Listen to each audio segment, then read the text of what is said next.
महापौर आरक्षण सोडत प्रक्रियेमध्ये एक मोठा ट्विस्ट येण्याची आता शक्यता आहे। कारण महापौर आरक्षणाची रोटेशन पद्धत बदलण्याबाबत चर्चा सुरू असल्याची माहिती सूत्रांकडून मिळतेय। त्यामुळे चक्राकार पद्धतीने महापौर आरक्षणाची सोडत आता निघण्याची शक्यता आहे।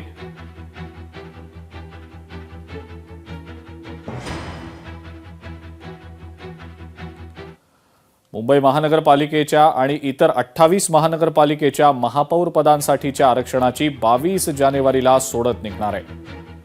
मुंबई आणि इतर 28 महापालिकांच्या महापौर पदासाठीची ही आरक्षणाची सोडत 22 तारखेला जाहीर होईल। मुख्यमंत्र्यांच्या दावोस दौऱ्यानंतर या संदर्भातल्या हालचालींना वेग येईल।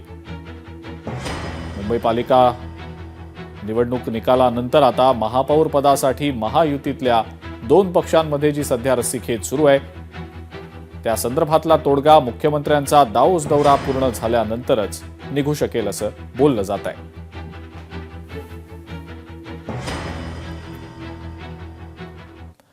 मुंबईमध्ये बिहार भवन उभारलं जाणार असून भाजप जेडीयू सरकारनं हा निर्णय घेतल्याचं समजतंय आणि बिहार सरकारकडनं यासाठी सुमारे 314 कोटींचा निधी मंजूर देखील झालाय। त्यामुळे मुंबईमध्ये लवकरच 30 मजली बिहार भवन उभं राहणार आहे। महाराष्ट्रात पालिका निवडणुकीची रणधुमाळी सुरू असताना बिहारमधल्या भाजप जेडीयू सरकारनं या भवनासाठी शासकीय मान्यता देखील दिलेली आहे। नितीश कुमार सरकारनं यासाठी 314 कोटी 20 लाख रुपयांचा निधी मंजूर केलाय आणि मुंबई पोर्ट ट्रस्ट परिसरातल्या एल्फिन्स्टन इस्टेट इथं हे भवन उभं राहणार आहे। बिहार भवन वगैरे इथे काही बनवायला आम्ही देणार नाही, कारण महाराष्ट्रामध्ये एवढी शेतकऱ्यांवर एवढी अवकाळी संक्रांत आलेली आहे। मुलांचं शिक्षण महाग झालेलं आहे, महागाई वाढलेली आहे, तरुण बेरोजगार झालेले आहेत, अनेक गोष्टी आहेत। ह्या गोष्टीकडे लक्ष द्यायचं सोडून ती 314 कोटी 20 लाख रुपये वगैरे खर्च करून काहीतरी बिहार भवन बांधणार आहे। माझं म्हणणं असं आहे की त्यांना ते जे बिहारी लोक इथे उपचारासाठी येतात त्यांच्या राहण्याच्या आणि खाण्याच्या सोयीसाठी तुम्ही एवढा खर्च करण्यापेक्षा बिहारमध्येच तुम्ही एवढ्या मोठ्या पैसा वापरून तिकडेच तुम्ही का नाही उपचारासाठी हॉस्पिटल मोठं उभं करत? तिकडेच करा ना। इकडे आमचे प्रश्न सुटत नाहीत, तुम्ही आमच्या बोकांडी या सगळ्या गोष्टी मारू शकत नाहीत आणि महाराष्ट्र नवनिर्माण सेना आहे तोपर्यंत हे बिहार भवन वगैरे काही होणार नाही। महाराष्ट्रामध्ये बिहार भवन सुरू होत असेल तर त्याच्यामध्ये गैर वाटायचं काय कारण आहे? बिहारमध्ये देखील आपलं भवन आहे, दिल्लीमध्ये महाराष्ट्र सदन आहे, त्यानंतर वेगवेगळ्या राज्यामध्ये अशा पद्धतीचे सदन असतात, भवन असतात। तिथल्या बाहेरून आलेल्या पाहुण्यांची सोय त्या ठिकाणी व्हावी हा त्यातला हेतू असतो।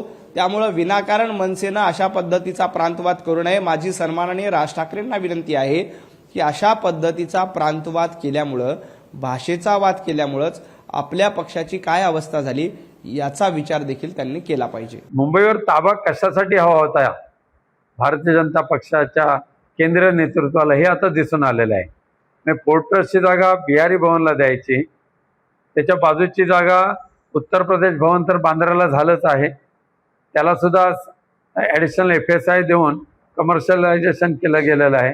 त्यामुळे मुंबई ही खऱ्या अर्थाने आता हडप करायचा प्रयत्न जो चालू आहे त्याची सुरुवात झालेली आहे। गुजरात भवनसाठी सुद्धा पूर्णपणे पालघर जिल्हा देऊन केलेला आहे। त्यामुळे BKC मध्ये सुद्धा गुजरात भवन उभं राहिलं तर त्यामध्ये नाविन्य वाटणार नाही। लोकशाही मराठी ऐका, पहा, जागरूक रहा।